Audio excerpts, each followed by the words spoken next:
Hello guys, ഇപ്പോൾ സമയം 9 മണിയായി. പക്ഷെ നല്ല തണുപ്പാണ്. എനിക്ക് പനി പിടിച്ചുകൊണ്ടിരിക്കുന്നതുകൊണ്ടാണോ എന്നറിയത്തില്ല, എനിക്കിത്ര തണുപ്പ് ഫീൽ ചെയ്യുന്നത്. നല്ല തണുപ്പുണ്ട്.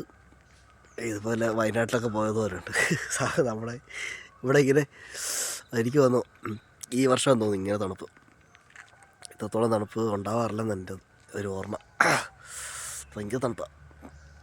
അതിൻ്റെ കൂടെ പനിയും പിടിച്ചു, ഒരു രക്ഷയില്ല. ഞാനിങ്ങനെ വെയിൽ കായുന്നുണ്ടോ, ഇവിടെ സൂര്യപ്രകാശം കണ്ടോ, അപ്പോൾ ഇവിടെ ഇങ്ങനെ വന്നാൽ ഈ വെയിൽ കിട്ടും.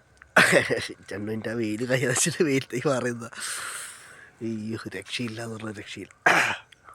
എല്ലായിടത്തും എങ്ങനെയാണ്, തണുപ്പൊക്കെ ഉണ്ടോ? വയനാട്ടിലൊക്കെ ഭയങ്കര തണുപ്പാന്ന് പറയുന്നുണ്ട്. പുറത്തിറങ്ങാൻ പോലും പറ്റുന്നില്ല, അതുപോലെ തണുപ്പാന്ന് പറയുന്നത്. ഇപ്പം കണ്ണൂർ ജില്ലയിൽ ഇതുപോലെ തണുപ്പായി തുടങ്ങി. എന്താണെന്തോ കാലാവസ്ഥ മാറി മറിയുകയാണ്. ഭാവിയിൽ നമ്മുടെ കേരളം ഒരു കാശ്മീരായി മാറുമോ എന്നുള്ളത് നമ്മൾ കണ്ടറിയേണ്ടവർ. അപ്പോൾ ശരി, വയ്യ.